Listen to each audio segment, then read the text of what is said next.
हाँ जी प्यारे मित्रों, नमस्कार, जय हिंद।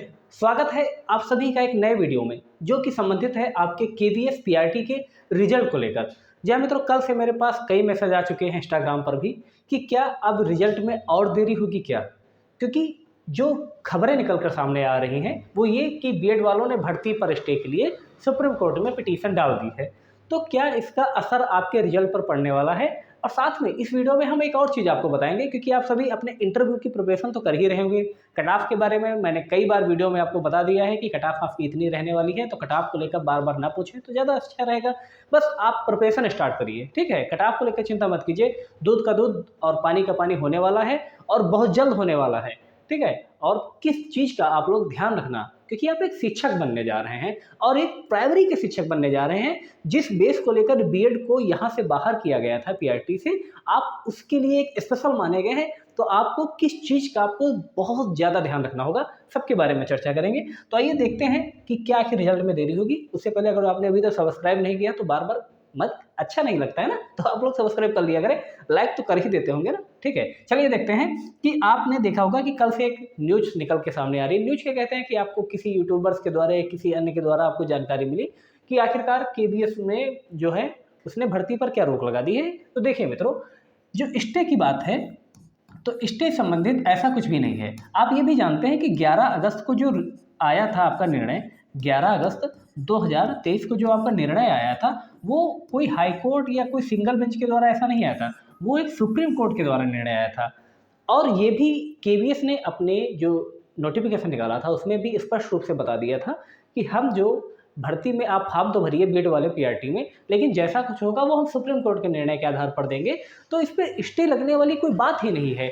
हालांकि वो रिजल्ट में तो देरी कर रहे हैं, ये बात तो सच है भाई। 11 अगस्त को आपका निर्णय आ गया था और आप अभी तक रिजल्ट भी नहीं दे पाए हैं, लेकिन फिर भी आपके लिए अच्छी बात यह है कि केवीएस के द्वारा आपने अभी देखा था 13 से 13 से 17 सितंबर के बीच में आपसे एक इसकी विंडो खोली गई थी, जिसमें क्या हुआ था, जितने भी बीएड वाले थे और अगर जो उन्होंने डीलिट किया हुआ हो या बीटीसी किया हुआ हो तो अपना उसमें संशोधन कर सकते थे, वन टाइम संशोधन कर सकते थे, ताकि आपको भी ऐसा ना हो कि आपने डीलिट किया हुआ था और आप पीआरटी से बाहर हो जाएं।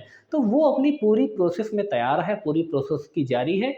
और जहाँ तक की संभावना है, देखिए आप ये भी जानते हैं कि वाइस प्रिंसिपल का जो इंटरव्यू है वो आज से शुरू हो गया है, ठीक है? आज है आपकी 20 सितंबर और आज से ही आपका वाइस प्रिंसिपल का इंटरव्यू शुरू हो गया है और ये आपका चलने वाला है 5 अक्टूबर तक का।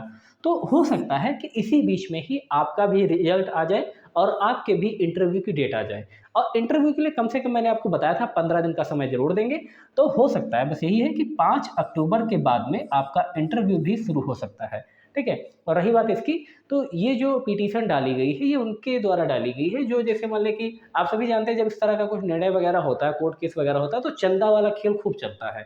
तो चंदा वाला खेल भी चला था बीएड वालों में भी, कि बीएड वालों को कहते हैं ना कि एक मनगढ़ंत बताया गया कि आप हमें चंदा दीजिए, हम कोर्ट केस करेंगे, ये करेंगे, वो करेंगे। तो जिन्होंने भी चंदा लिया था ना, उनके द्वारा ये बोला गया कि हमने ये कर दिया है, हमने वो कर दिया है और उसका होना कुछ भी नहीं है। अब चंदा लिया है तो कुछ न कुछ दिखाएँगे ही ना कि हमने इस वकील को हायर किया, हमने उस वकील को हायर किया। तो हालाँकि पीआरटी वालों का, आई थिंक जो बीएड बीटीसी किए हैं उनका उनसे कोई मतलब नहीं है। आप लोग जितने भी मित्रगण हैं हमारे, जो इंटरव्यू की तैयारी कर रहे हैं, तो आप लोग अच्छे से तैयारी करते रहिए, ठीक है? कट ऑफ जो नॉर्मल सी बात है, मैं फिर एक बार बोल रहा हूँ, 115 117 जैसे जिनके भी नंबर हैं, उसके ऊपर वाले जनरल कैटेगरी वाले बेझिझक होकर तैयारी कीजिए। जैसा कुछ होगा तो आपको क्लियर भी हो जाएगा। और रही बात एक चीज़ की कि इंटरव्यू में आखिर किस चीज़ का ध्यान रखें, तो ये मैं फिर आपसे कह रहा हूँ कि आखिर देखिए, आप एक टीचर बनने जा रहे हैं प्राइमरी की, और प्राइमरी का टीचर होना कोई एक, कहते हैं ना कि बहुत, कहते हैं ना, नाको चने वाली बात होती है, क्योंकि इसमें ऐसे बच्चे होते हैं, कोई आपको दुष्ट मिलेगा, कोई आपको बहुत प्यारा मिलेगा, कोई नकचढ़ा मिलेगा।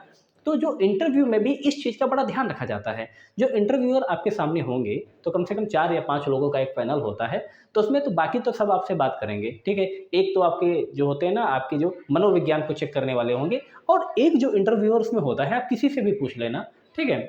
वो जो होगा वो थोड़ा रूड व्यवहार आपसे करेगा, एक अभद्र व्यवहार टाइप का करेगा। वो सिर्फ़ और सिर्फ़ आपका पेशेंस चेक करेगा, आप कितने धैर्यवान हैं। तो बस इस चीज़ का ध्यान रखना कि जब भी वो आपसे कोई रूड व्यवहार करे या कोई गलत बात बोले, वो आपको लगे कि वो गलत बात बोल रहा है, लेकिन फिर भी आप ये मत सोचना कि नहीं हम इसको इस तरह से जवाब दें, इस तरह से जवाब दें।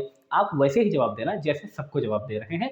बिल्कुल भी पैनिक मत होना वहाँ पर, क्योंकि एक इंटरव्यूअर आपसे ज़रूर आपसे इस तरह का व्यवहार करेगा कि आप पैनिक हो जाएँ। आपने इतनी मेहनत की है, आपने इतने अच्छा नंबर लाए हैं, आप इंटरव्यू में सेलेक्ट हुए हैं, तो आपने मेहनत के दम पर सेलेक्ट हुए हैं, तो कुछ इस तरह की गलती ना करें कि वहाँ पर आप कहते हैं ना कि डिस्क्वालीफाई हो जाएँ। तो कोई भी अगर जो आपसे रूड व्यवहार वहाँ पर कुछ भी करे, तो ये उनकी एक इंटरव्यू का एक बहुत ही महत्वपूर्ण पार्ट है, क्योंकि ये पीआरटी के टीचर बनने जा रहे हैं, प्राइमरी के छोटे से बच्चों को पढ़ाने जा रहे हैं। तो छोटे के बच्चों को मैनेज करने में आपके अंदर कितना पेशेंस है, इस चीज़ का वो भी आकलन करते हैं। तो इस चीज़ का ज़रूर ध्यान रखना कि आप पैनिक मत होना, चाहे वो जैसा भी बोलें या कुछ भी गलत आपसे बोलें, आप उनको बिल्कुल सटीकता से, बिल्कुल शालीनता से जवाब दीजिएगा। तो उम्मीद करता हूँ कि आप अपनी तैयारी में कोई भी कमी नहीं रख रहे होंगे, अच्छे से तैयारी करते रहिएगा। बीच-बीच में मैं आपके लिए वीडियो लाता रहूँगा, तो चैनल को सब्सक्राइब ज़रूर कर लें, दोस्तों में शेयर कर दें, ठीक है? और जैसा भी कुछ अपडेट होगा, तो हम आपको तुरंत देंगे। वीडियो देखने के लिए आप सभी का धन्यवाद मित्रों। नमस्कार, जय हिंद।